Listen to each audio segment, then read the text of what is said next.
to be helping us out today, and just better understanding what exactly is the equal access rule, and some of the policies, and hopefully being able to send out some resources to all of you who are on this call today. And I'm going to be learning a lot, so I hope everybody else does. And I will just, wanted to introduce Abby from Housing and Innovations Associate. And yeah, I'll have you take it over, Abby.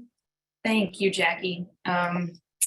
I am really happy to be here today. I'm sorry that I cannot see your faces. I love connecting just face to face. But these are the days that we are in, and we do things virtually now with all sorts of platforms. So as Jackie said, my name is Abby. I am doing this training as an associate at Housing Innovation, but before I was consulting, I was at HUD for quite a long time. I was there for 9 years. And one of the things that I had the opportunity to do while I was at HUD is work on authoring the equal access rule. So this is a topic and rule and set of issues that I am intimately connected to and very passionate about. So I'm looking forward to the time with you today. We are going to do a number of things in this training. The first is just a level setting. I don't ever want to assume that terms are already familiar to everybody. And it's just always nice to get a little refresher. I talk a little bit then about the state of the world with homelessness, with LGBTQ discrimination. And that really sets the stage for talking about HUD's equal access rule. From there, we will discuss involuntary family separation, look at anti-discrimination policies. Now for MDHI, I know that the CoC doesn't have a set of policies just yet. I understand that today is a step in that direction. So you'll see the whole latter half of the training is really, it's based around a sample anti-discrimination policy document that I put together last year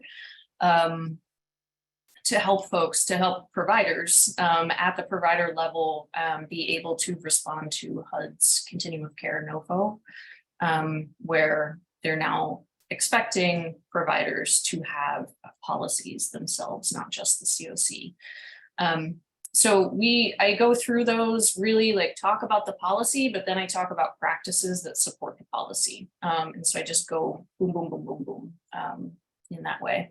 And so you'll see when you get the Word document after of the sample policies, you'll see that the slides really map onto it. So let's get started. No, before we get started, a couple things. I prefer to be a pretty informal trainer, meaning if you have questions along the way, when you have questions, please put them in the chat. I'm watching the chat. And at the earliest time that it makes sense for me to pick it up, I will pick it up and address it. So I find that makes things a little better, because then you're not just hearing me sort of get into a groove and ears turn off. So please ask questions along the way. And if you already know the questions you have, drop them in. All right, now we'll get started. So this is just level setting. I think when I started doing these trainings in 2015, the world, and the US certainly, was in a very different place of understanding. I think now we have a lot of attacks happening, legal and otherwise, on the LGBTQ community, particularly our trans brothers and sisters. And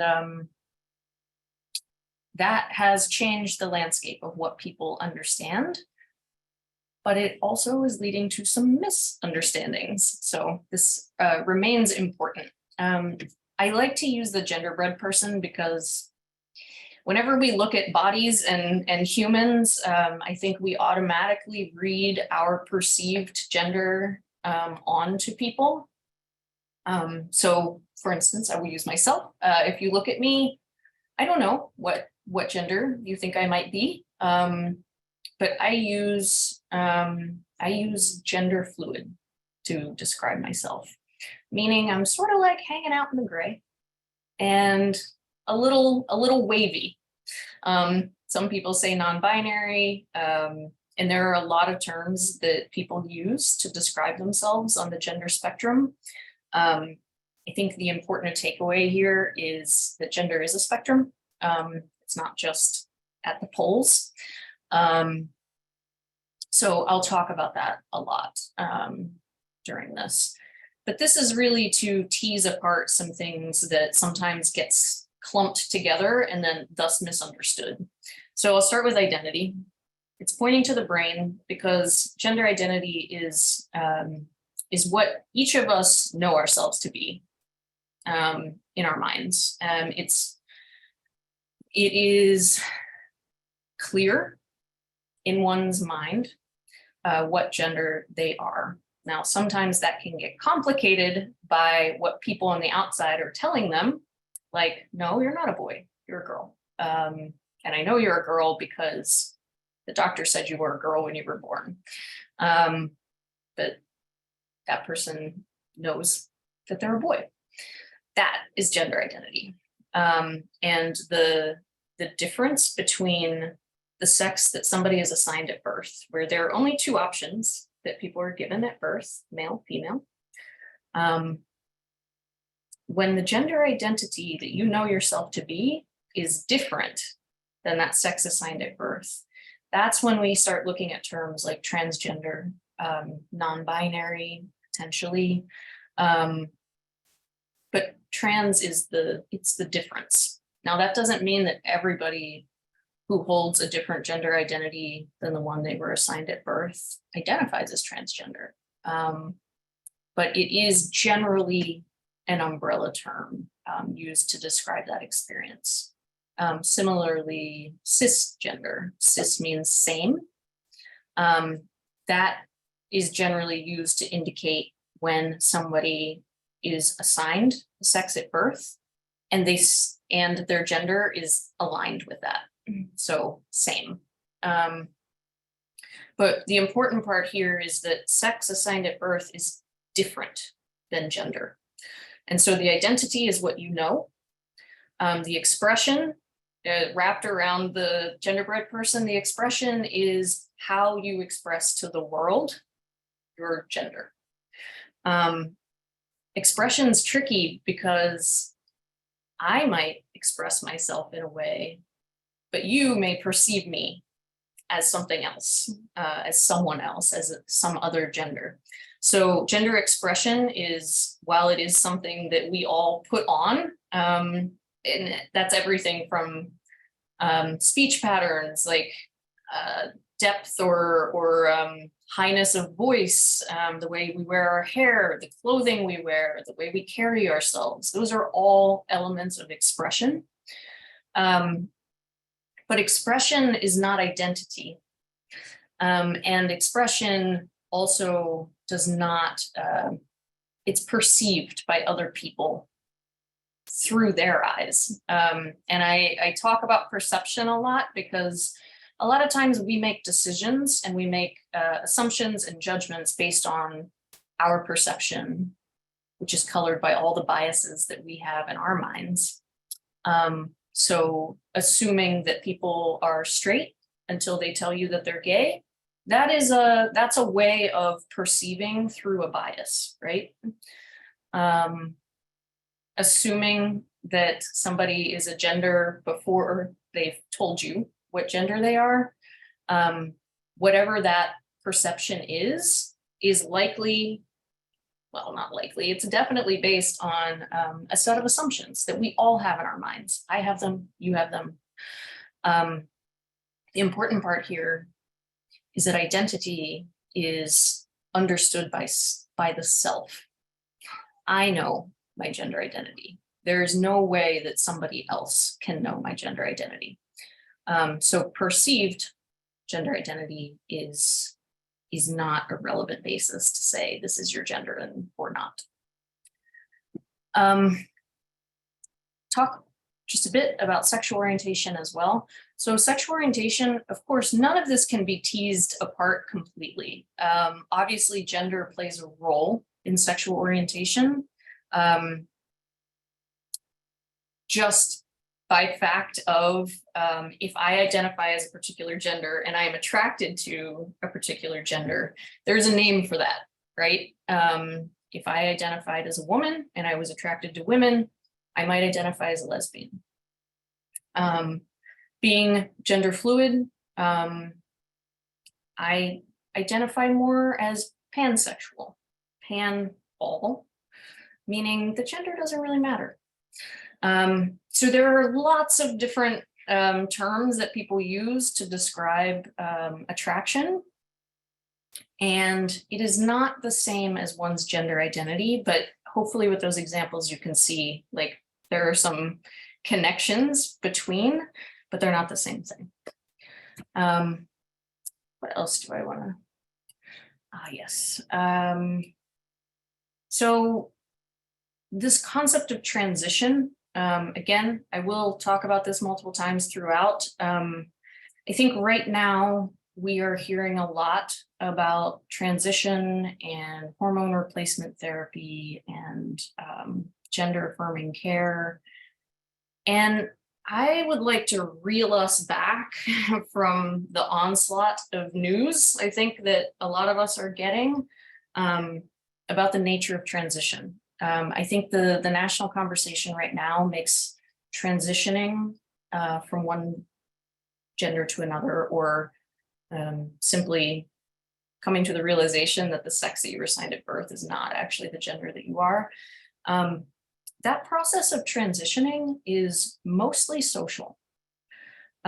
So we are hyper-focused right now on medical. And when I say we, I mean the people who are caring so much about what trans folks are doing with their transition, that we're missing a lot of the nuance of transition. And transition it's a very personal experience, and it looks just like it looks for each person. So if you have experienced transitioning yourself, or if you have experienced a loved one transitioning, then you have one experience of transitioning. That's it. And I say that because I think we tend to want to put rules in place that go, well, if this, then this, then this. But that's not really the way things work. So transitioning begins and may completely end with me saying, I was assigned female at birth. I identify as gender fluid. That could be it. That could be the only transition that happens. No change to expression, no change to name. Maybe I don't feel like updating my gender markers. That could be it. I would say probably the most intensive transitions involve some surgeries. There are many surgeries also, there's not just one. Shaving an Adam's apple, that's a surgery that is gender affirming. So I say that to say we're not only is gender a spectrum, but transitioning is a spectrum. And it is primarily social, somewhat legal, can be legal, and it can be medical, but it is always personal and social. All right, so I want to introduce you to some folks who are in this umbrella of LGBTQIA Two-Spirit plus our community. And I want to introduce you to some folks who represent less talked about and less well-known members of our community.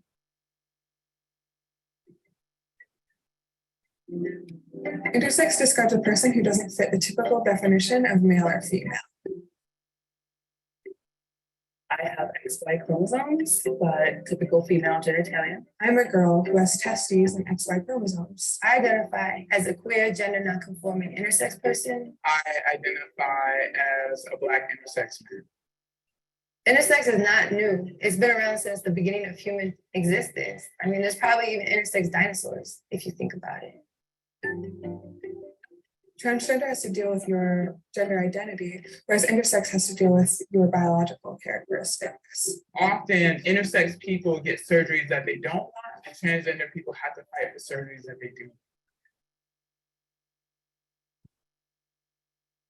They gave my mom the excuse that the internal testes were cancerous, that I would develop cancer. They didn't even come up with an excuse, basically, in terms of a health-related reason. They instead just said it was about the appearance. A lot of doctors are very uncomfortable with the idea that I have testes, and they're still trying to get them removed, but I'm perfectly healthy and there's nothing wrong with them. They did a surgery to remove my testes and told my parents to take me home and just raise me as a girl. And I didn't find out about it myself until I was 12. There aren't a lot of options, or medical providers don't explore other options.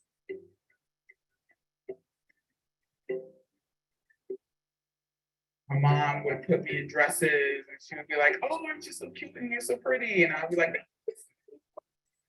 just put on hormonal treatment, which consisted of estrogen and progesterone.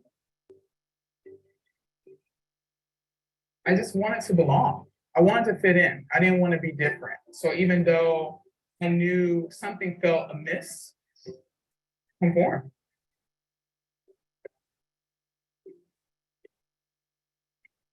He was very condescending. He was like, "You intersex activists don't know what you're talking about." It's difficult for intersex people to find each other because from an early age, we're told not to talk about our bodies. I did feel like I was the only. My doctors always told me there was nobody else like me. And so it just perpetuates a vicious cycle of shame and stigma that we can't break out of. I would tell another intersex person that you are worthy. You are lovable. Your body is beautiful. You're beautiful.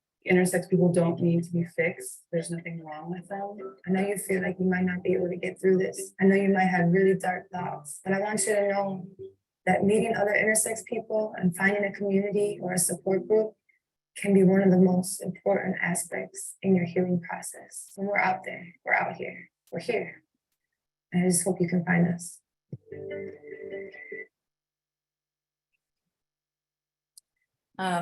Take a pause and preview this next little video. So there's a doctor working in Canada who identifies as Two-Spirit, and you will meet you'll meet this doctor and one of his patients. So Two-Spirit is a contemporary English term that reflects gender and sexual diversity that exists in Turtle Island prior to European colonization. And that was disrupted with the imposition of foreign values, Christianity, religious institutions.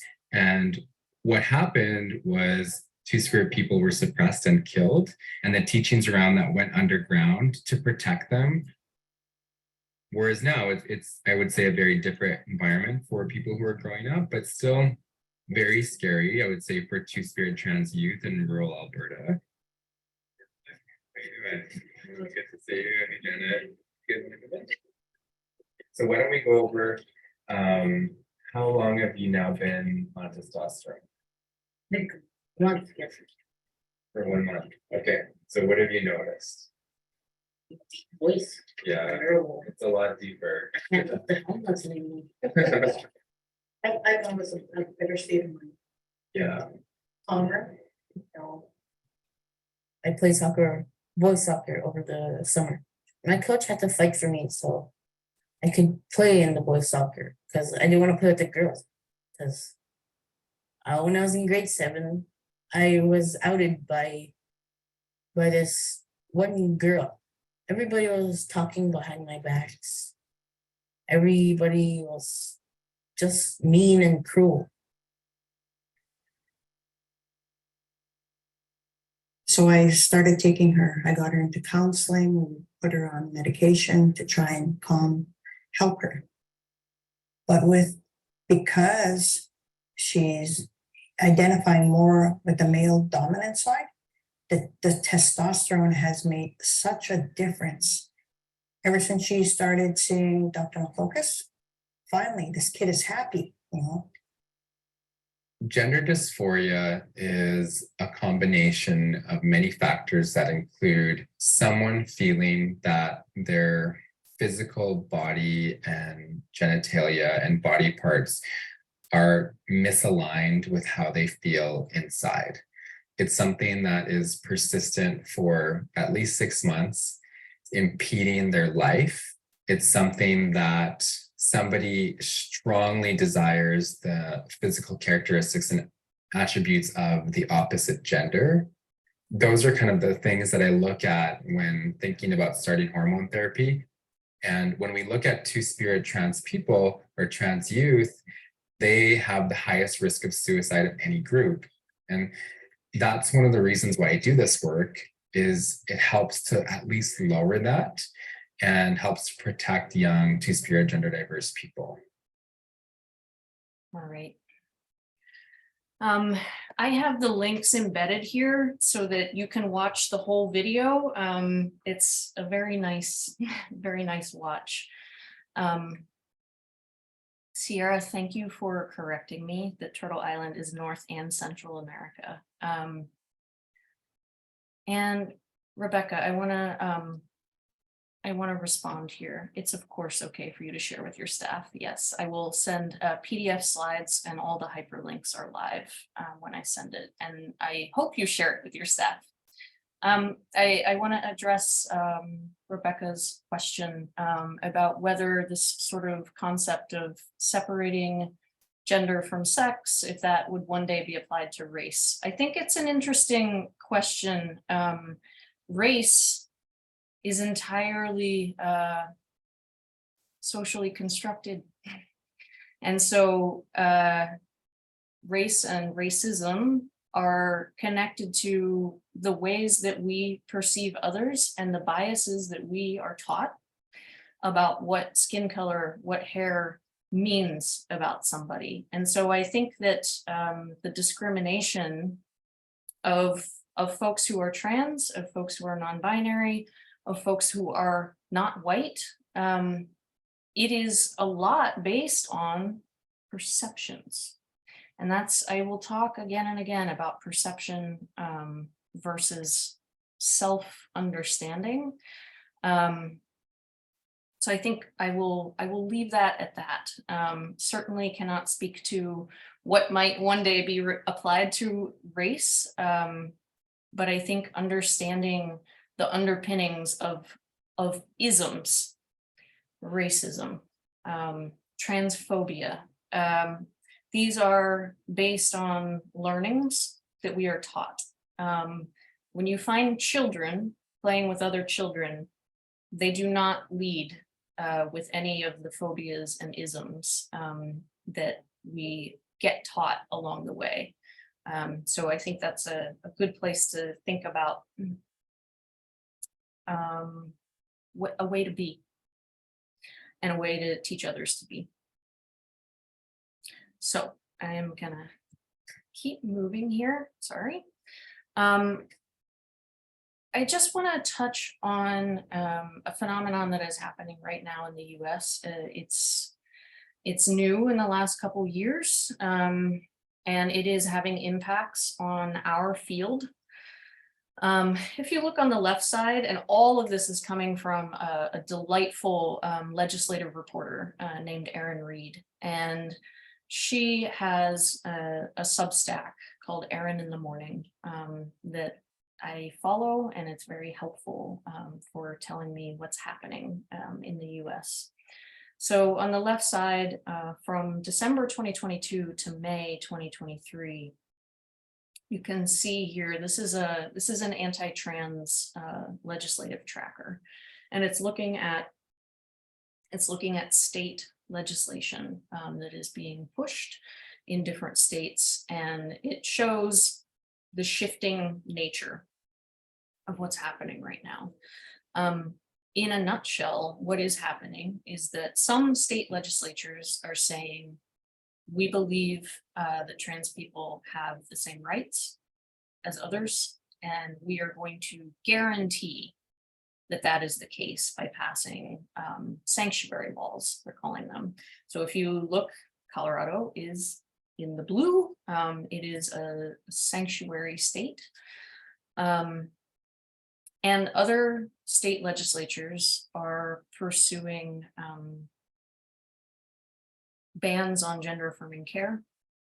I think Florida is the most egregious example of also passing a state statute that would criminalize going into any public restroom. And if somebody challenges your gender and tells you to leave, you have to leave or be arrested. I think that's really the height of what we're seeing. And while Colorado is a sanctuary state, I think everyone in the US has to have a sense of the implications of what's happening right now. So on the right side, you can see more than 40% of trans adults are considering moving out of their home state.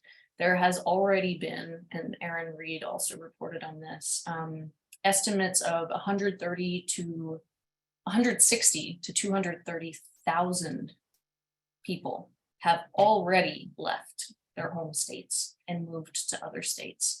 And so that also has implications for our systems. We may start to see people coming from other states who are experiencing a loss of housing or who are housing unstable because they have had to flee, which is why I point that out here. I also want to talk a bit about some of the risk factors that, regardless of these anti-trans laws, at any given point, the LGBTQ community suffers from higher poverty. And if you then layer race into that, that LGBTQ folks of color have even higher poverty rates. And poverty here, if there's no other difference, it gives you a window into the opportunities that are made available to people. And you can see opportunities are less, people are struggling with more discrimination, and that leads to higher rates of poverty. The National Alliance to End Homelessness just published this, I think last week,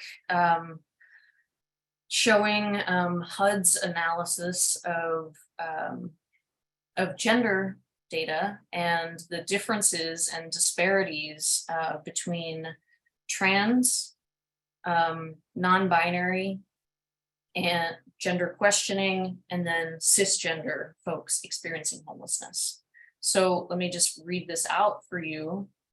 The unsheltered rate for people experiencing a loss of housing, the unsheltered rate is 40%. So across the country, 40% of the people who've lost their housing are living unsheltered.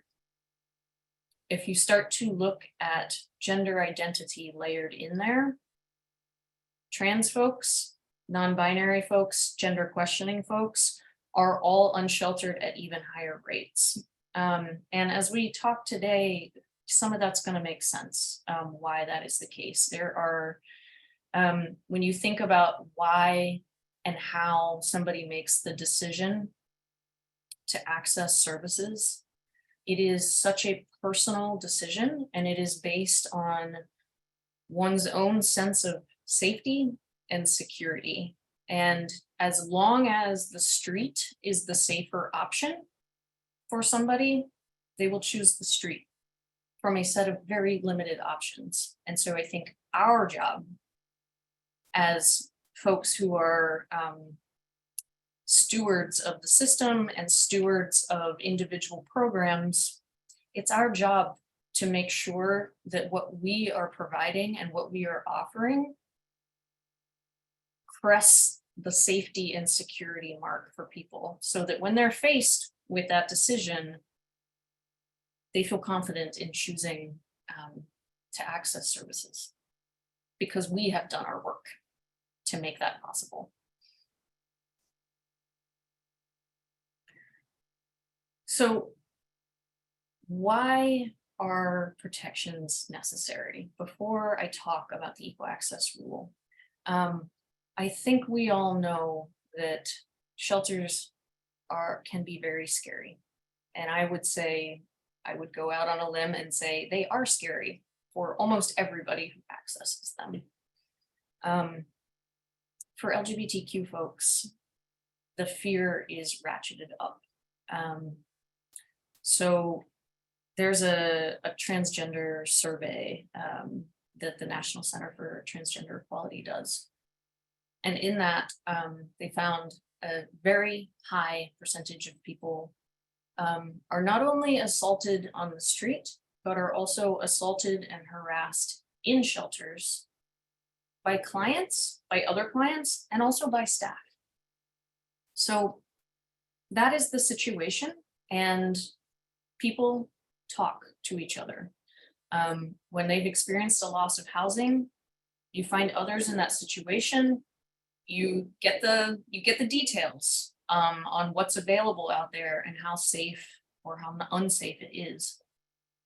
And for LGBTQ folks, it is constantly the question of how dangerous is this going to be?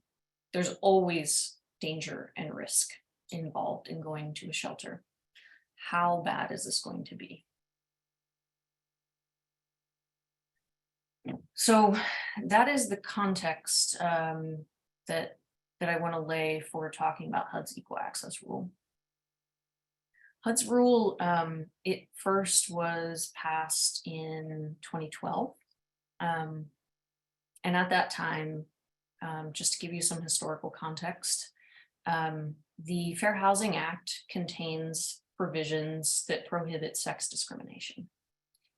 But in 2011, 2010, when the Equal Access Rule was originally being drafted, the Fair Housing Act was not yet being consistently interpreted to cover gender identity and sexual orientation as part of sex-based discrimination. If you fast forward to today, we have a Supreme Court ruling from a majority conservative court. It's the Bostock case. That ruling said, in a nutshell, that gender identity and sexual orientation are inextricably linked to sex and therefore are covered by the sex discrimination prohibitions of the Fair Housing Act. So if Bostock had been the law of the land at the time in 2010, 2011, HUD would not have had to make an equal access rule. But at that time, it was not in place. There were not consistent interpretations to cover gender identity and sexual orientation. So HUD took it upon themselves to do so. And what that 2012 rule said was a couple things. One, it defined family in a more expansive way, so that it was not only limited to the nuclear nuclear family option. And that will play into when I talk about involuntary family separation a bit later. And then the main thing that it did is say equal access must be provided in all HUD-assisted programs, not just homeless programs, all of them, regardless of sexual orientation, marital status, or gender identity. And the marital status was included because there are a number of programs, housing and otherwise, it discriminated against couples who were unmarried or who had a civil union. And that does not only apply to the LGBTQ community. So saying you do not have to be married to be served as a unit was really important. The thing that it did not do in 2012 was set any policy on what to do in sex segregated environments. So when I say sex segregated, I'm talking about the allowances that have been made for facilities that are open, so congregate, dorm style, anywhere where sleeping quarters are shared by more than one person, or where there are shared bathrooms, meaning, you know, there may be multiple toilets, multiple showers. You can't just close the door and lock it and be the only person in there. That HUD has allowed for these to continue to be segregated into men's and women's. So the 2012 rule did not speak to that situation because frankly, HUD didn't have enough evidence and understanding to make a ruling on it, which is how regulations get made. You have to have an evidence base. So between 2012 when this was published and 2016, I slipped into this mix, I think in 2014, and started working on updating the equal access rule to assemble that evidence and figure out what the best way forward is to address these sex segregated environments. And what the 2016 amendment says is it maintains the expansive definition of family. It did also update some definitions to make it clear that gender identity is held by oneself and not something that is perceived by others, because that had been a point of confusion. And then in terms of what it laid out for what entities accepting HUD funds have to do, said, okay, you have to place and serve people in accordance with their gender identity as they report it to you. Meaning not asking intrusive questions, things like, oh, have you had surgery? Let me see your medical records. Or let me see your ID so that I can verify that you are the gender that you're telling me. And that's the part of requiring proof of gender identity. It's important that this prohibition on intrusive questions and requiring proof is in here because, as I will talk about a little later, we know that it's very difficult, particularly today, but it has always been difficult to get a name change, to get a gender marker change on birth certificates, on IDs, let alone try to do it while you're experiencing a loss of housing. The other two pieces that are required is that every provider has to update their policies and procedures to reflect that you're in compliance with the equal access rule. And then the last is that this is a change from the 2012 rule. So in 2012, they said, well, you know, case by case basis, like address privacy as needed. And what was happening as a result of that policy was that providers were taking the easiest path, which is just offering everybody a hotel or motel voucher if they identified as trans or non-binary. And that has an impact, even if the intention is not to isolate and segregate somebody, the impact is being isolated and segregated, you know, being kept off the grounds of where services might be offered. It creates a disparate experience of the program. So the 2016 rule also updated that to say you must take non-discriminatory steps. And I will go into that in more depth here in a minute. So let's go to this policy. Actually, I've been talking a while. I'm going to pause. Do folks have questions about any of that? I'll pause more times throughout the training. But please drop into the chat when you have questions, and I will get to them right now. Any question?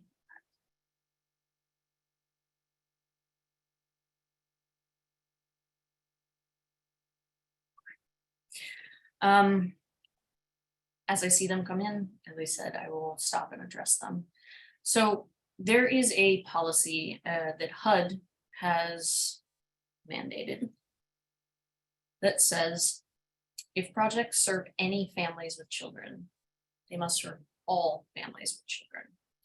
Why is that? This FAQ that I've linked to in here goes into more of the legal background, but I'm just going to say a little bit about it. So in the CoC program rule, it clearly prohibits involuntary family separation. That's one piece. Another piece is that the equal access rule takes sets for all of HUD an expansive definition of family. And the third piece is that in the Fair Housing Act, there is a prohibition against familial status discrimination. And the reason that that was put in there is because people with children, minor children, were being discriminated against by landlords, by mortgage companies, people not wanting to work with households where children were present. And so the familial status discrimination portion of the Fair Housing Act is really about children, whether children are in the household or not. And if they are, that you cannot discriminate because of that fact. So if you put these together, what you get is this policy.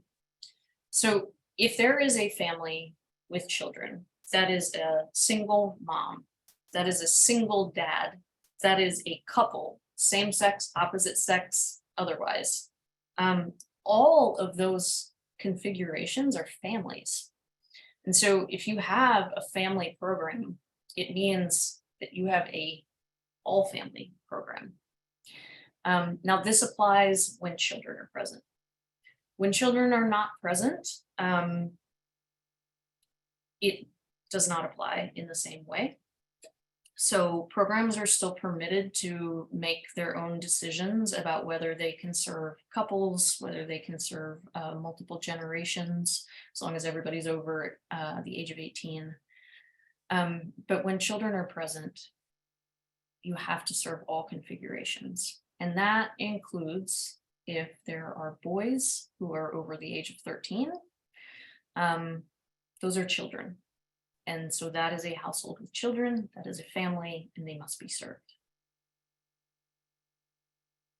Abby, can I ask a question about that? Absolutely. So I'm just wondering, because we've got some programs in our community that are under the understanding that they have to have 50% or more custody of those children to be considered a family. And I'm just wondering from your experience with HUD if that's based by program or how that definition applies. Jackie, I don't want to respond here with anything like that I feel very firm about, because there is an AAQ and maybe a set of AAQs that have been published on this, and I would like to find them and send that to you. I will say I believe that the standard that HUD has generally gone with is if the children are in the household at all. So I don't know about the 50% custody. I will look that up, and if I can't find it, I will let you know. Either way. Yeah, I mean, I definitely have asked in the past, and this just kind of reminded me of it, but I think our community could use some clarity around that. So we're not denying families that are identifying and showing up as they show up. Let me do some digging on that. Okay, had some questions come in. Let's see, from working in a women's homeless shelter, women are scared when there is a trans woman there, because they're still stronger. So I think that this idea of who is an aggressor and who is fighting, and who can assault people, who can abuse people, is one that we have to move away from the idea that this is a gender-based, not that the violence being done, that the bodies that violence is done to is LGBTQ folks, women, and also women who are part of the LGBTQ community. But there is not a pattern of who is doing the assault, who is doing the abuse, that the LGBTQ community is the source of that. I think that we have a ways to go in all of our programs, but particularly in congregate environments, to improve safety for everybody. But I caution the use of hypotheticals to think about what might happen. There are many hypotheticals, and then there are the realities that we have every day, which are that somebody's gender does not necessarily dictate whether they are abusing somebody else or not.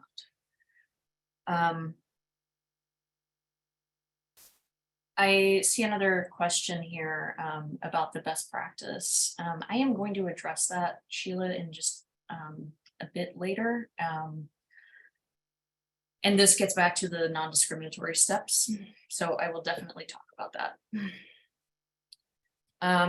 But first, I want to start with thinking about what are the things that we need to do to help people who are trying to make a decision about whether they're going to access services or not. And I'm going to keep coming back to the idea that we are not dictating anything to people. We are here to serve people as best we can, and as they tell us what they need. So we have coordinated entry. I don't know, Jackie, maybe you can say, does your coordinated entry process start before shelter, during, after? Right now, no, I would say it's more just about matching to permanent housing. Okay. I think, okay, so for coordinated entry, knowing that it can be the first touch that somebody may have with the system, or a little bit later. It sounds like in your system it's a little bit later.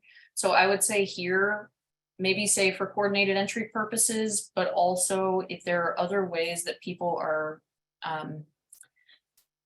referring folks to shelter, this is really about referring people. So when I say for coordinated entry purposes, really, that's what I'm talking about. You as staff, or your staff, if you're not the person actually doing this with clients, but if you are supervising staff who are doing that, these are the questions that everyone needs to be able to answer. Not because you're going to use them to steer people, but you're going to use the answers to these questions to give them information so that they can make the best decision for themselves. So you want to know who is competent in working with LGBTQ folks, which services are gender affirming, which programs have private accommodations or private-ish, because we know there's a wide spectrum of privacy in programs. Which programs have staff for safety and security. And even though it is not allowed. We know that there are still programs that discriminate against certain family compositions. So if you know those, that's helpful information. Now, with each of these, what you're doing is providing the information to somebody without making an assumption that there is one thing that is going to matter to that person more than anything else. And I'll give you a couple examples. You could, on the same day, see somebody who has had a recent understanding of their gender identity and are kind of reeling from the implications of it. And for that person, the most important question might be, which programs offer services that are gender affirming? You could also speak to somebody who transitioned 20 years ago, is very much established in the gender and life that they're living, and maybe gender affirming services are not as important, but private or private-ish accommodations or making sure that there's a security guard are the most important things for that person. So again, not using our assumptions to say, oh, well, if you're trans or if you're non-binary, this is probably what you care about the most. Instead, thinking about all of the elements of safety, security, and affirmation that somebody might need. And to hone in on non-binary folks or folks who live in the gender spectrum, in the gray space, that because we have these sex segregated environments, and I saw a question come in on this, because we have this binary system and we know that gender is not binary, we have a mismatch of what we offer and what people need. And that is very clear for folks who identify in the spectrum of gender. So how do we talk to people about that fact? We can't snap our fingers and change our shelter structure. And so the best thing that we can do is give people information and do some affirming in there. So I find it helpful to explain that the shelters are set up in a binary fashion, that you understand that gender is not binary, and that you understand that the system is not well set up because of that. It's okay to admit that. And then you use the questions from the last slide. You've done your homework. You know the array of services and shelters that are available. And you offer the information and support somebody. I am here to sit beside you, to walk alongside you as you make the decision of what is going to be best for you, based on your understanding of your personal safety and security and gender. So not shoehorning somebody. And the equal access rule allows for this. It's not in the regulatory language, it's written in the preamble, but the lawyers understood when they were creating this that there was a portion of people who were not well addressed by the rule or by the system. And so they allowed for this in that. I'll take another pause and just read the chat, and please put things in as you talk about them or as you think about them.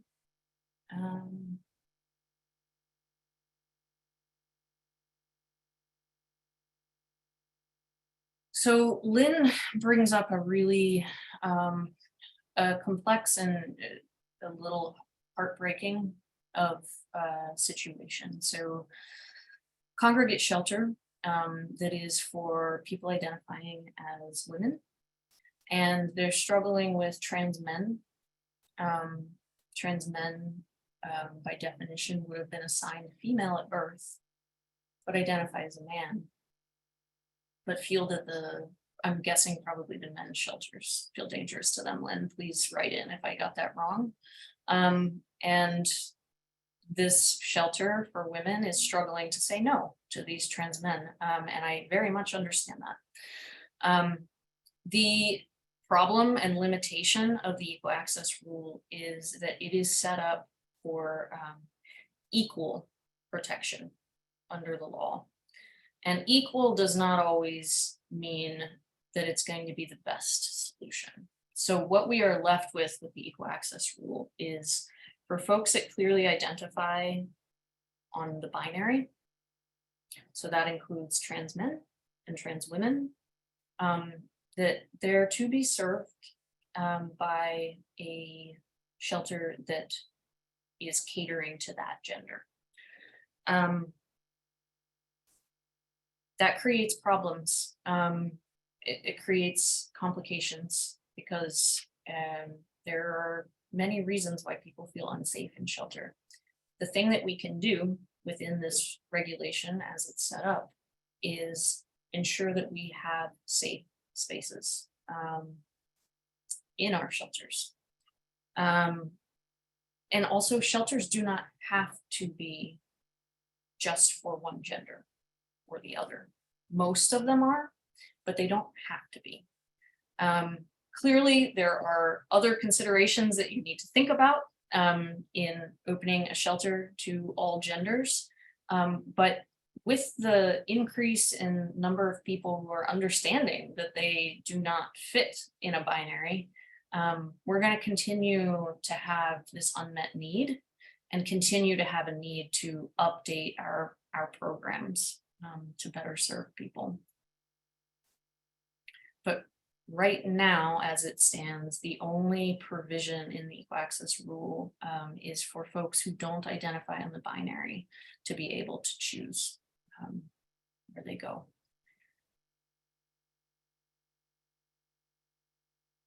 So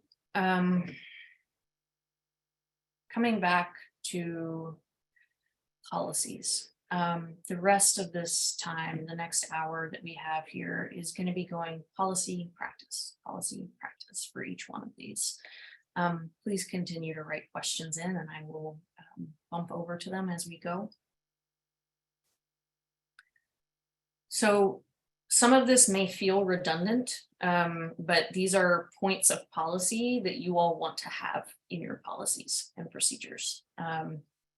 And again, I will reference back to that Word document that you will get after this that has all of this in writing, and you can take what you need, you can leave, you can modify based on your own needs. But here are some model policies. So this is none of these statuses, gender identity, expression, sexual orientation, marital status, none of those can be used to deny services to an individual or household. And this is a bit of a regurgitation of the equal access rule. So then you're not asking questions, you're not seeking information about somebody's anatomy, somebody's medical history to determine program eligibility. You're also not disqualifying people because you perceive that their appearance or behavior doesn't conform to a gender stereotype. The second part here, trans and gender nonconforming clients who are approved for services have to be offered the same range of services as others in a program. And this kind of goes back to that hotel motel voucher. I do talk about this later, but just thinking about services on site versus services off site, like, is that still offering the same range of services? Then a question. The next policy is intake.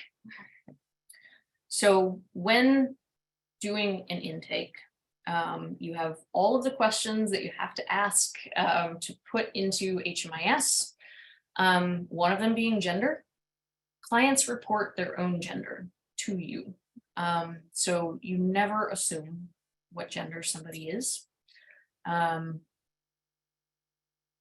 That gender does not depend on whether somebody has had surgery, whether somebody quote unquote passes. I think we tend to talk about passing in terms of race, right? People who can pass, white pass. There's a similar concept here where trans folks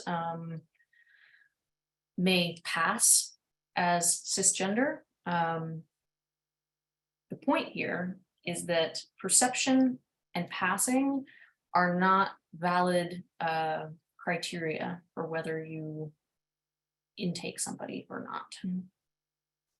So you can't turn people away because they don't meet your expectations of what somebody's supposed to look like. And again, reiterating at the point of intake, which is different than the point of eligibility determination potentially, again, that you're not inquiring about medical or surgical status, that if you are asking for ID, that you're not using the sex or gender that's on that ID to cross-check somebody's self-reported gender identity, or to put that into HMIS.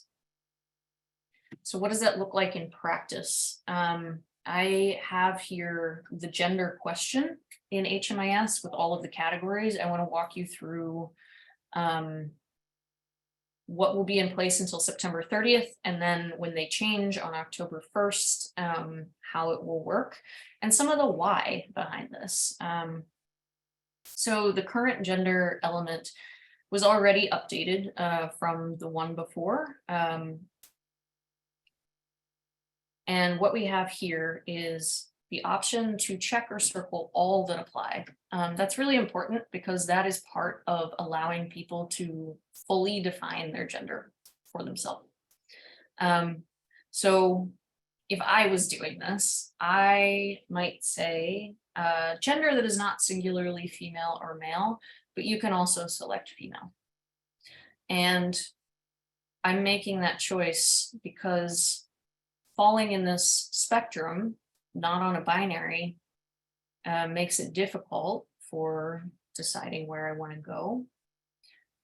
If I am determining for myself that a women's shelter is going to be more appropriate for me, then maybe I want to select that. I also could just select gender that is not singularly female or male, and then in an intake process or in the referral process, say, I feel that a women's shelter is going to be the better fit for me.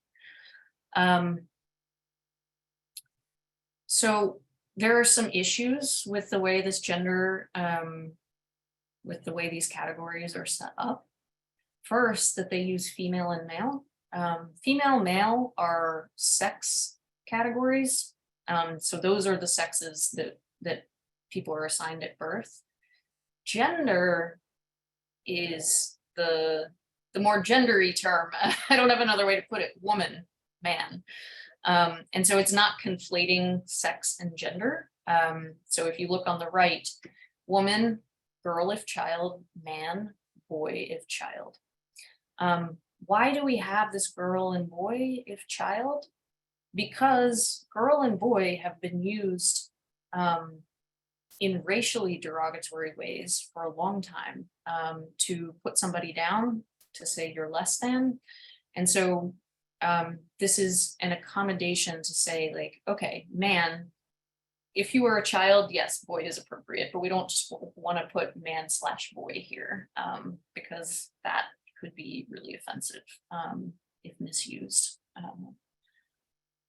And intention and impact are different. So even if you intend to use boy appropriately, the impact could be negative. So that's one change that's been made. Also, carving out specifically culturally specific identities, and Two-Spirit is used as an example here, but tribal members and indigenous folks have used a variety of terms and use a variety of terms depending on tribal association and where you're located, to describe this idea that we can hold both feminine and masculine spirit. So culturally specific identities are carved out. Also added non-binary as its own. That is a catch-all term for this idea of not singularly man or woman. And then we have different identity, fill in free text box. So that's open so that HUD can learn and that you can learn. in your program and in your CoC. We always have the prefers not to answer, and even that language has changed. It used to say, not too many years ago, it said client refuses to answer. Then you can see on the left, we've moved to declines to answer, a little less judgy. To the present, the term that will go live October 1, prefers not to answer. And I think the important part here is that everybody, for any HMIS element, has the right and prerogative to say, I am not comfortable with that information being in my record. So clients can always prefer not to answer. And particularly for gender, not knowing the system, not knowing if you're going to be discriminated against or not, you may not want to select transgender or non-binary. You may just want to say, woman, man, like I'm gonna just suppress something for my own safety. I can't emphasize enough that this is about serving people in a way that they feel as safe and secure as they possibly can. And so as the staff person doing the intake, you are responding to them and not based on your own assumptions. The next policy is name and pronoun usage. So the policy is that you refer to clients using their given name and pronouns in all communications. If you are talking about the person verbally, if you are writing about the person in an email or in a case file, that you're consistently using that person's name and pronouns. In practice, there are some opportunities here that I want to point out. So in practice, as you are entering name in HMIS, there is not in every system a way to distinguish legal name from the name that somebody uses. If that's the case, I would recommend petitioning your HMIS provider to add that. It also can be the name that is above the legal name in the system. So ways to make it easier for people to use somebody's given name are best practice. But in the actual asking of the name, I want to talk about some of the opportunities that are here. So you have somebody in front of you who has no reason to trust you, and that trust will be earned. So as you're asking somebody's name, first ask, what do you go by? Not what is your legal name? What do you go by? And then, okay, is that different from your legal name? In that moment, whether you're on the phone with somebody, whether you are virtually meeting them, whether you are in person, you will know if there is some trauma there related to the legal name. Demeanor changes, voice changes. So if you observe that discomfort or the deer in the headlights look that comes, proceed with the assumption that there is some trauma associated with that legal name. So tread lightly. And what tread lightly can look like is different things. It could be, I can see, you don't even have to acknowledge, but you can if you want. Just say, I can see there's some discomfort with your legal name. Let's make this as painless as possible. It could be, you could just say it to me very quietly, and I will type it in here, and then we will never have to say that name again. You could also say, like, do you want to write it down so that you don't have to hear it? Or if you have an ID that has your legal name, you could just show that to me, and then we don't have to say it out loud. but treading around the fact that that legal name can be the source of some of the greatest trauma that somebody has had. If you think about growing up in a household where maybe you freely came out to your parents, said, I'm a girl and my name is not Benjamin. And your parents fully reject all of that. And Benjamin becomes a way to verbally harass and get under your skin. That name is then imbued with everything that experience created for you. And so you don't want to see that name. You don't want to hear that name. It can trigger PTSD. And even if there's not evidence of PTSD, there's just basic respect. But I want to trace that out and explain why legal names can be so traumatizing. And not only for the LGBTQ community. There are a lot of people for whom legal names are complicated and a source of really negative feelings. I'm sure we can all think of some examples of folks we've worked with.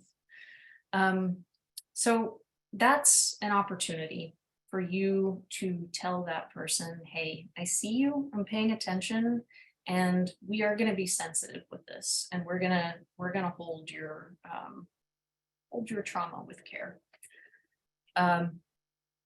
Practice using your own pronouns when you're talking to somebody. Like, my name's Abby. I use she or they interchangeably. If you call me she, if you call me they, if you call me Abby, I'm good with all of that. What do you use? Somebody's never heard of pronouns, or if they're sort of like, oh, I've never thought about it. There's a teachable moment.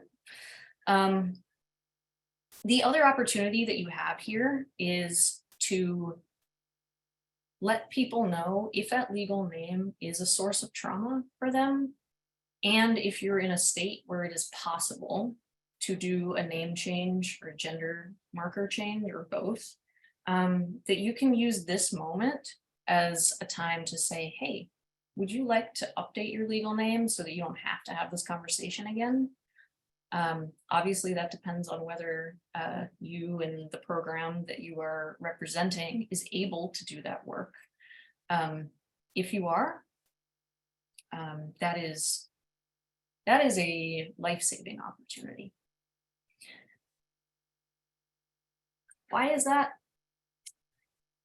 We have close to 500,000 transgender adults in the US that don't have an ID with a correct gender marker. That means if we stick with that same example, this trans woman who was legally given the name Benjamin has to have that conversation every time she interacts with anybody where an ID or a legal name is needed. She has to explain Benjamin. The looks, the discrimination that can come with that.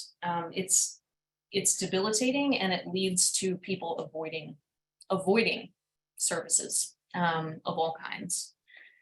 So if you look here, Colorado is has fewer policy barriers. Yay. If you just see that the actual raw impact on people's lives that state policies have, can see for both IDs and birth certificates, twice the number of trans people have made those changes to their birth certificates and IDs who live in states where it's easier. So because you're in a state where you can avail yourself of that, I would say as much as you can build that into the suite of services and supports that you offer, the better. So here, when I do these trainings, I like to research the place that I'm training in. And what I found in Colorado is that you have one of the lightest, one of the lowest barrier policies of states. So in Colorado, you are not required to undergo any surgery, treatment, clinical care, or behavioral health care to update your sex designation. And sex designation is how Colorado talks about it. So I have, again, embedded hyperlinks in here for changing birth certificate gender. There's an FAQ on non-binary genders, and then the actual change of gender form. And these are here for you. I don't need to go through them. It's just, they're all in one place. So you can take this PDF after this and know where you need to go. So I'm going to play a little clip just to demonstrate some of the points I've been talking about.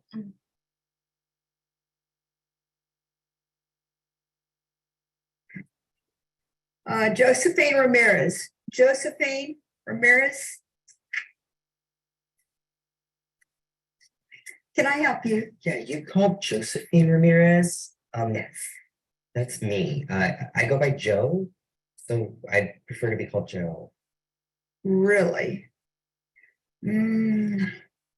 Excuse me, I'm sorry, there must be some mistake. You signed in as Joe, but I have Josephine written down in my book. I'm sure we can fix this problem. Why don't you give me your ID and your health insurance card? Yeah, I have all the forms.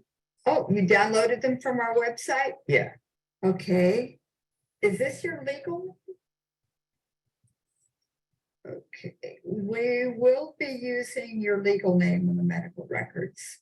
Okay, just so you know.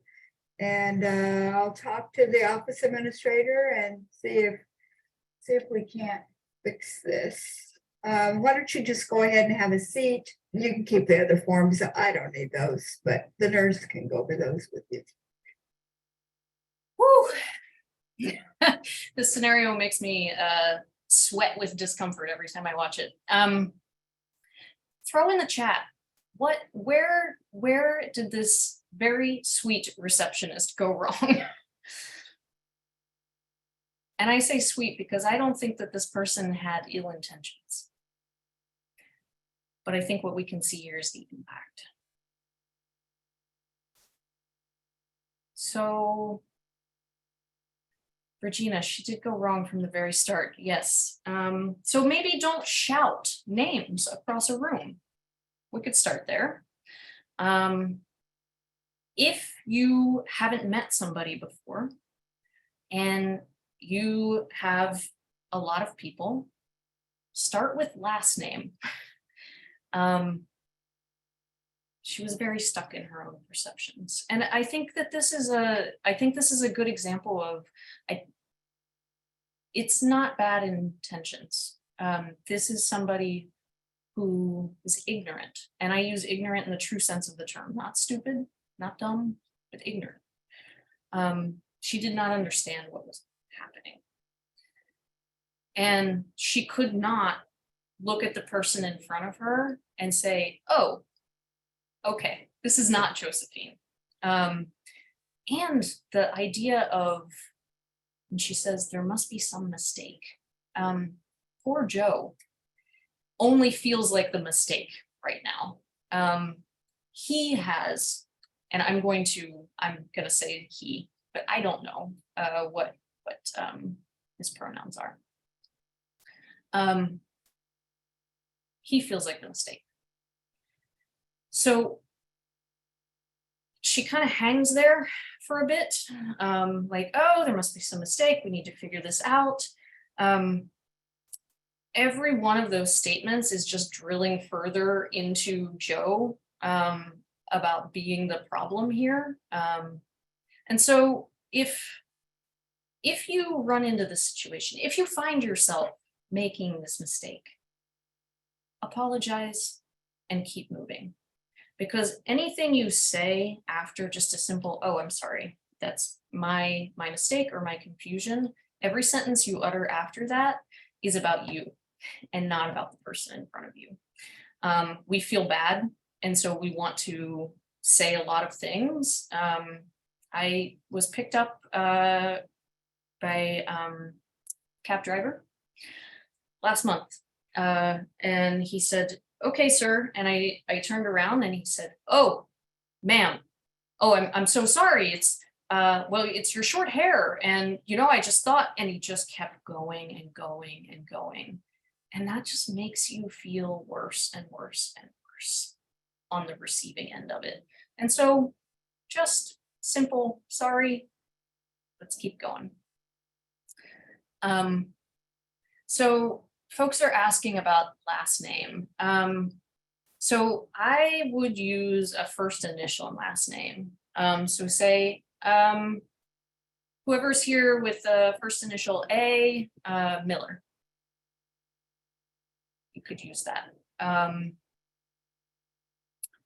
So not just, maybe not just last name, which has a tendency to then say Mr., Miss after it or before it, but to come up with some other way, and it doesn't have to be this one. This is just an example that I've found is helpful. The other thing is practicing. Like, think about this scenario and practice with the people you work with so that when the time comes, there isn't a mistake made because you're all very comfortable with it already.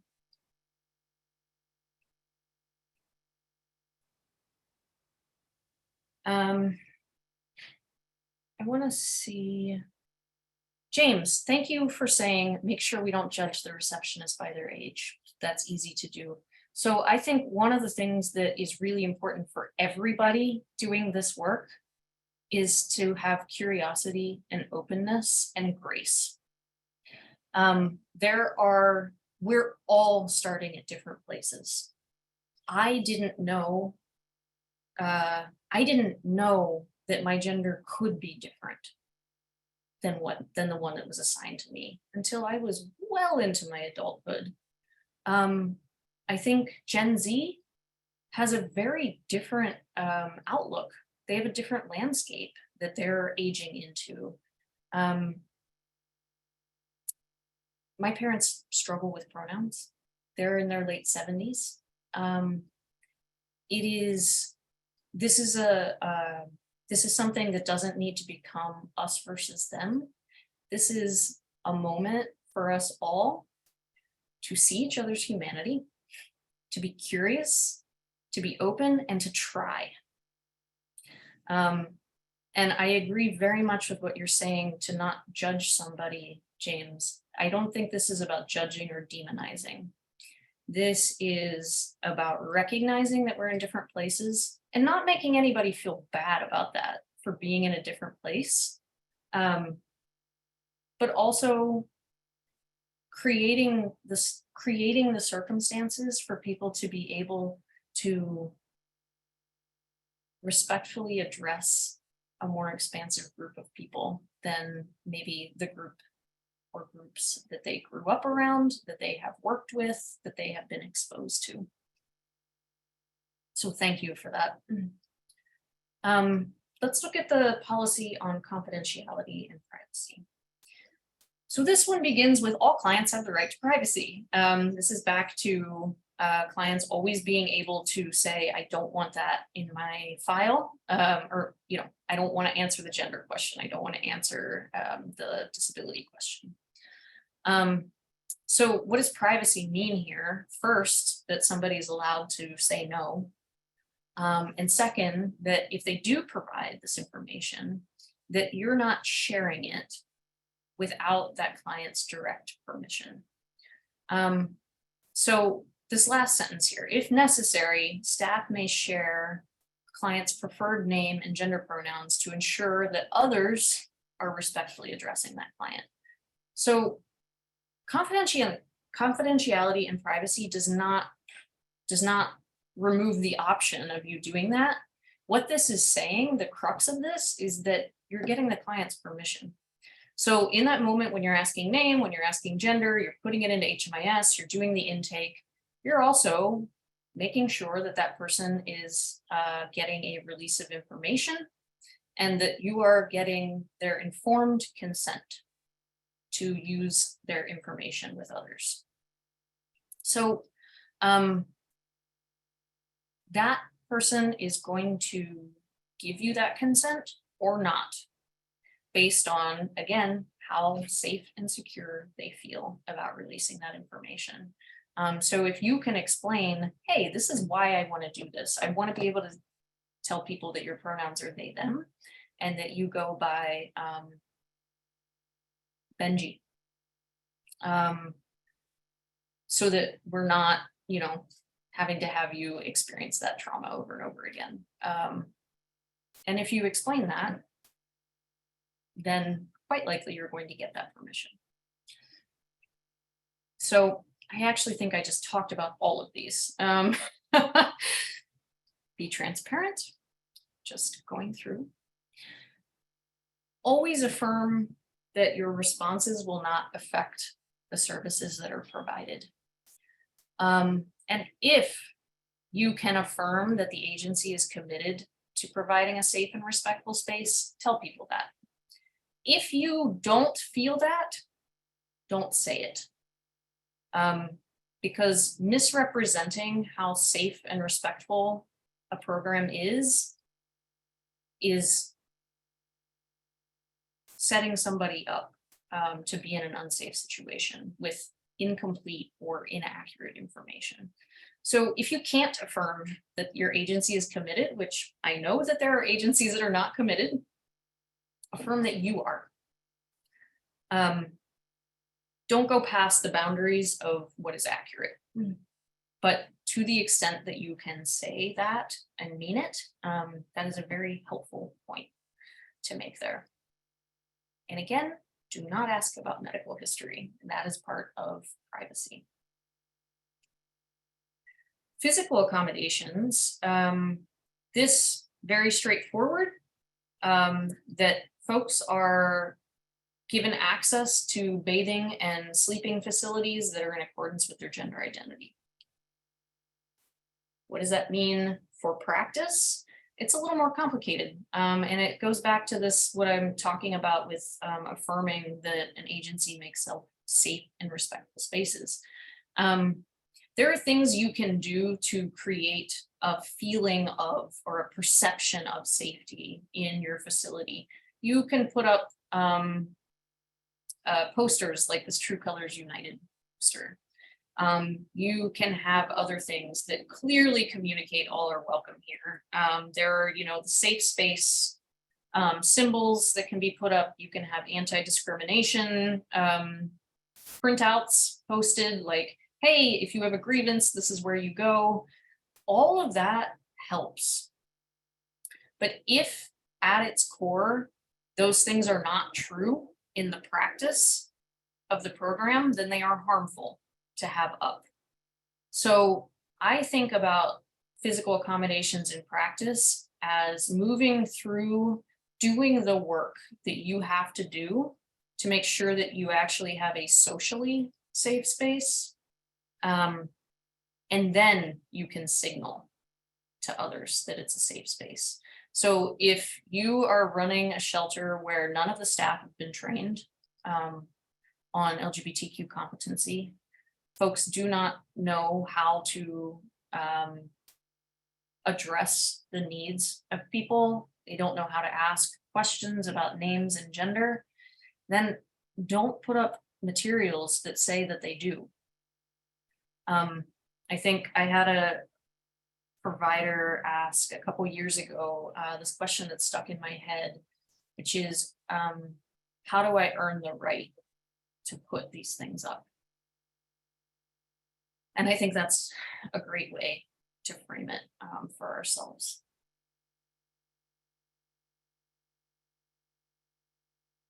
Sean, I see your question here and I want to get to it. I am going to wait just a little bit before I talk about it, but I see you.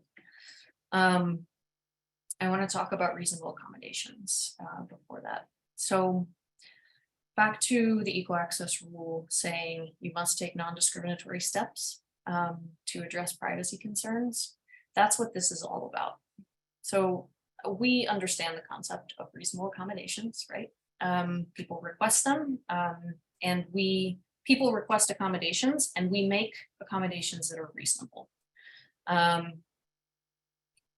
It's according to each individual. It is a case-by-case basis. And that is the important part here, that as a facility or program or an agency, that you're not setting a policy of, if you are transgender or if you are non-binary, then the same thing always happens. Same as you wouldn't say, if you're coming in with a developmental disability, we put you in this room. Or if you are Latino, then you go in this part. We don't do those things because it's isolating and segregating. So the same thing holds true here. So if somebody comes to you requesting an accommodation, you do your best to create a reasonable accommodation that addresses the privacy need that that person has, without defaulting to doing the same thing all the time, because that has an unintended consequence of isolating and segregating. So if you look at this list, these are all things that can be done. Some of these you don't need to wait for somebody to request them. You can just do them, like putting locks or latches on bathroom stall doors, or even using different types of stall doors. There are some really nice, like private doors that do also allow for staff to get in if somebody has an overdose. So there are ways to keep everybody safe and also increase privacy. You can have single-use toilets or showers. Single-use meaning one person goes in, closes the door, locks it, and they're the other person in there. If you don't have other options, using curtains or anything that creates visual privacy, even if there's no auditory privacy, that helps. And any of those things can be done as an accommodation in your facility.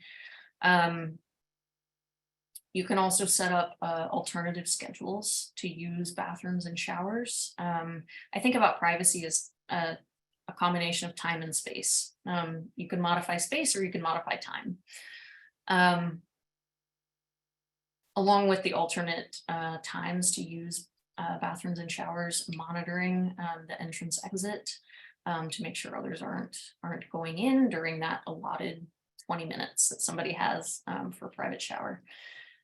You can use alternate housing arrangements like a hotel motel voucher, but back to the, not just going with the same thing every time. If you are systematically putting a class of people into hotels or motels as your accommodation, that is isolating and segregating. So this is but one in a toolbox, one tool in a toolbox that you use. And then these other four are all variations on a theme, set aside sleeping in some way. So here, segregated sleeping, where one wing is set aside. Let me describe what that would need to look like to not be discriminatory. So I've talked with a lot of folks over the years who've said, we have a room that we set aside for our trans clients. The problem with that, if only trans clients are going in there, that has the effect of immediately outing people as trans, and they may not want to be outed as trans. And it also segregates. So you could have a separate wing and you could have a separate bedroom, but it should be for a spectrum of folks. Like if you have people with medical needs where they need a little more privacy. If you have somebody who really does not feel comfortable changing in front of somebody else. Those are both valid reasons to have a private space. The important part is that you don't segregate just one type of person. And I use type like a particular disability, a particular race, a particular gender identity, or trans status. I think this is a good time to pick up Sean's question of effective ways of repairing harm when it happens. I think when we talk about harassment and discrimination, harassment is a pattern of behavior. It's actually defined in two ways. It can either be a really egregious thing that is done once, or it's a pattern. And I think the pattern part is important here because we work in a field where we make mistakes all the time. We're meeting people from everywhere, every walk of life, and we don't always know what people are going through, and we step in it. That happens. I think the thing that I find that is most helpful in those moments when you stepped in it is not to be shouted at, not to be told like, you are stupid, why would you say that? Or, you know, don't you see the impact you had? Lead with kindness. There are many, many models that I could throw out here. I think restorative justice is a lovely model, but at the heart of all of the models is kindness and grace. And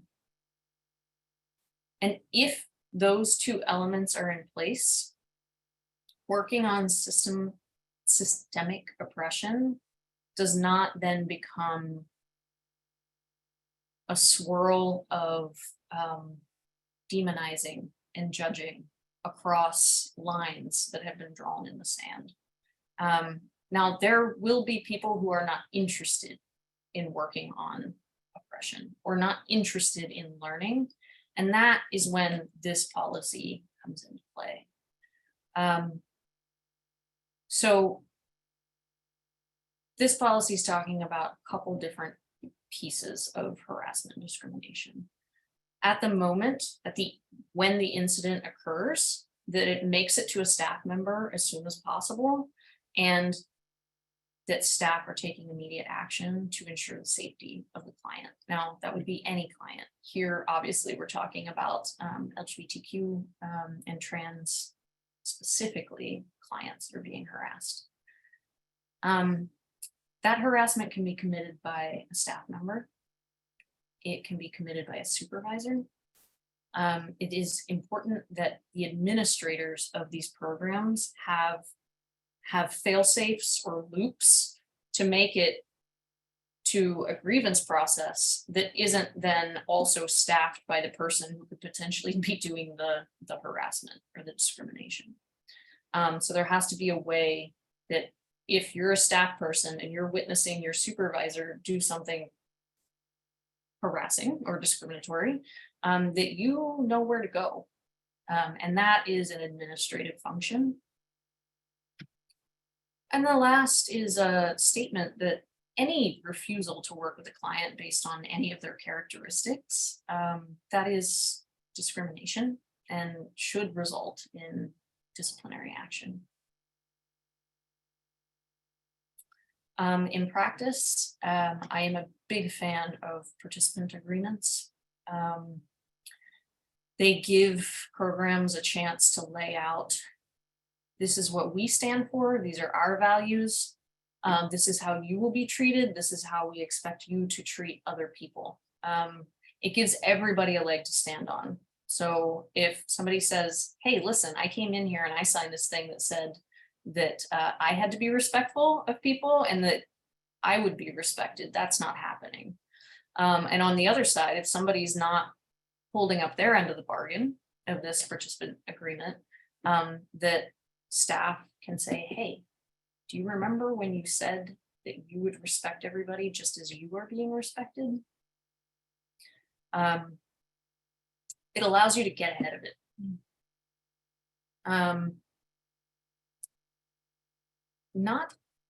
So this point of not ignoring bullying or microaggressions is an important one. And one I think that kind of gets back to what Sean is asking. So microaggressions take the form of not even trying to use somebody's given name or pronouns. There's trying and failing, trying and failing and trying and failing. And then there's just not even trying. And so there's a judgment call there. And sometimes our perceptions of other people, like what James said, sometimes, maybe it just feels easier to be dismissive because somebody is older and is struggling to get it. If somebody's trying, that is different than not trying. And so I would encourage, while not ignoring bullying and microaggressions, also to create teachable moments, or to use moments as an opportunity for learning, rather than out the gate shutting somebody down into defensiveness by saying, like, how many times have I told you? Like, so I'm just trying to show both sides here. I think the other thing that combats harassment and discrimination is having regular education on LGBTQ culture, issues, community, and just learning. Because the more we understand, the more expansively we can address broad ranges of people. Just a couple policies remaining that I want to go over. Addressing medication. So most programs have a medication policy already. I would say follow that for everybody. Differences in medication don't necessarily mean the policy needs to change. The couple things I point out, medications are always labeled with a client's legal name. So if somebody uses a different name than their legal name, and that legal name is really traumatic, making sure that you're like putting a giant sticky on there that has that person's given name. Make sure that somebody's not back there calling out for Benjamin. There are also oral medications for hormone therapy. Clients should have the right to keep their oral medication on them. But again, I would say defer to your central medication policy. But if this brings new wrinkles into it, this maybe is a chance to open that up and see, well, is our medication policy as responsive as it needs to be? If folks are using syringes, that you have to have a sharp disposal container. If there's medication that requires refrigeration, as some hormone therapy does, that there's a place for that. But again, these shouldn't be terribly different than what you're already doing. So this is really just a chance to check yourself. Policy on pregnancy and reproductive health. For some facilities, this will have no bearing whatsoever. But if you are a program that regularly connects people to medical services, or deals in any way with reproductive health, the takeaway here is don't make assumptions. So regardless of somebody's gender, reproductive health may look different for that person. Somebody goes to a gynecologist who's a trans man. So not making the other side of the possible mistake where you're saying, oh, well, you're a man, you won't need any kind of reproductive health care. Ask. It's basically ask what somebody needs, if you're in the business of making those sorts of referrals. In practice, do your homework. Find the LGBTQ competent medical services. Find the telehealth services. If you're in an area where there really are not gender affirming services. Find the LGBTQ competent mental health services. This is a great space as you're doing this type of research in your area to look for the support groups, the affinity groups. Usually your local LGBTQ center will have a variety of options for people. They're free.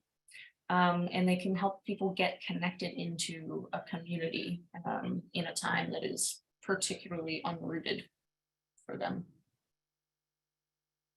The last policy and practice is dress codes. Again, this may not apply to you. You don't need to have a dress code policy. In fact, I would say don't have a dress code policy if you don't need it.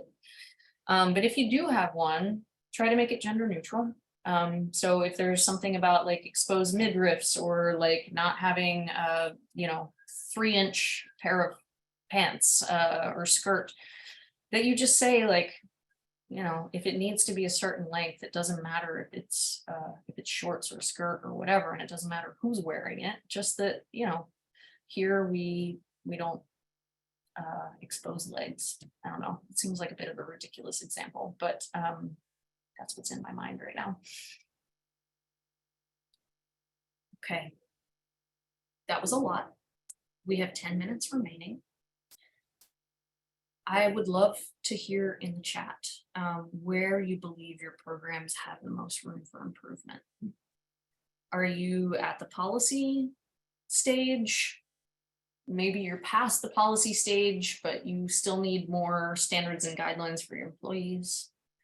Maybe you just need some like more socialization for comfort. Is it physical spaces that you're really focused on? Or is it like, no, we've done all the rest of this, but we've never talked to our volunteers or our contractors about any of this. So just put in the chat, this is not a gotcha. I don't work for HUD. Even if I did work for HUD, it wouldn't be a gotcha. But I'm curious where people feel like they are. Physical, okay. As folks are chatting that, I want to point you to this resource that I have hyperlinked here. This is a shelter safety guide. It's actually a 4-part guide. I started working on this probably 5 years ago at this point, and others carried it over the finish line, and I think it just came out couple months ago. It's really nice. It's all of the elements of safety that need to be accounted for. I would definitely recommend that you pick that up to think about it, to think about the changes that you need to make. I'm seeing fostering a really safe environment, proper training on working with the community. Somebody looking into volunteer and contractor training. You'll see throughout, like the way that I wrote the sample policies, that I'm pulling in volunteers and contractors over and over again, because I think they're often an overlooked and really important part of the experience of a program and services. Okay.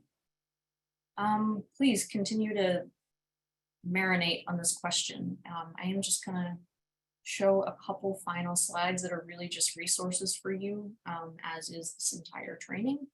If you want to read more about terminology, talk about that legal name and the trauma, dead naming is what it's called. Read about non-binary. If you want to follow Erin in the morning, Erin Reed, who does the state legislative tracker, I have that here. And then 4 different sources of trainings and materials that you can use as you think about training your staff and volunteers and contractors.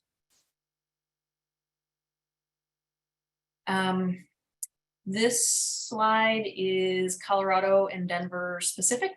I see you have one Colorado that's doing a lot of advocacy work. You have a Denver-based LGBTQ center. They had a plethora of online and in-person support groups that looked wonderful.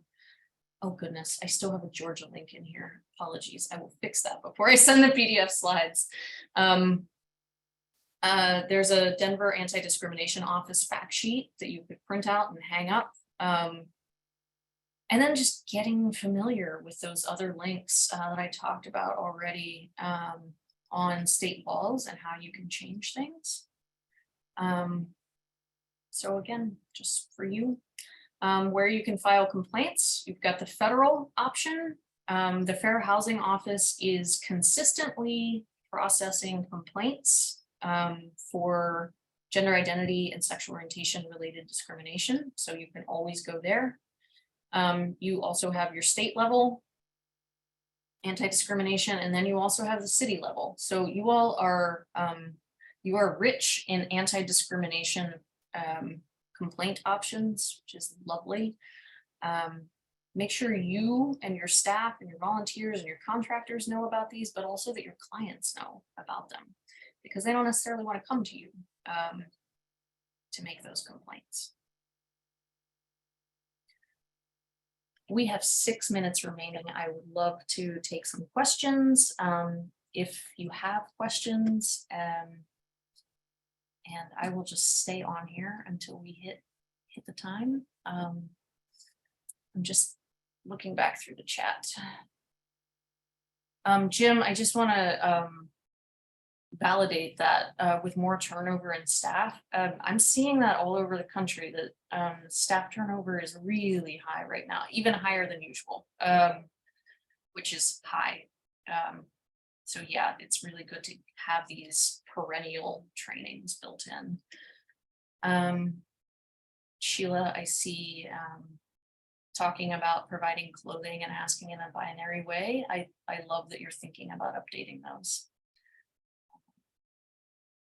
I just wanted to thank you, Abby, for this really informational session, and something that we've been needing to do as a CoC for a while.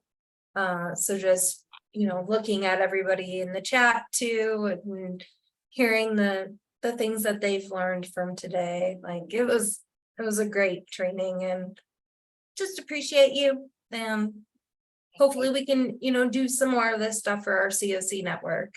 Is really one of our goals in the next year. So Great. Thank you so much. Absolutely. Thank you. Thank you for being here. I love being able to talk about this.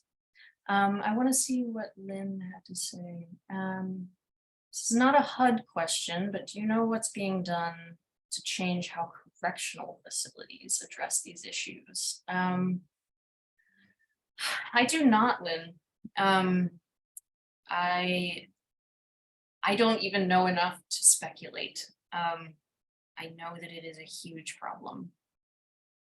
I think that's all I can say. And I think I hope that this came through in what I had to say today. We're all walking through this world with a lot of trauma that's come before, some more than others. And knowing that there are all of these other systems that are also not updated, also not doing things really well, it underscores even more the importance of the work that we have in front of us. But I also think, even just having these conversations would have been so different 10 years ago, 15 years ago. And last thing I wanted to say to everybody is Happy Pride Month.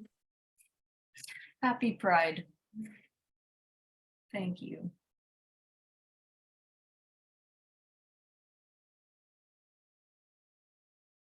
Shall we wrap? Yeah, is there anything else before we all sign off? Last questions? I've got a little bit of time too, so. I'm seeing books that I'd recommend specific to queer homelessness. I'm gonna take that and include that in the email that I send to y'all.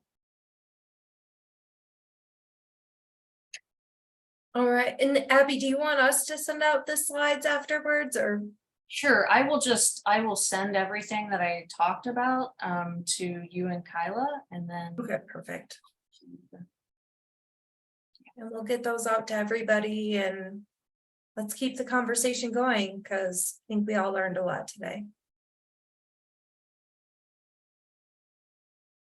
I'm going to stop sharing. And maybe wrap up and like give people a chance to go to the bathroom before their next before their next thing. Oh, I already had to go in the middle of a meeting. I was like, oh my gosh.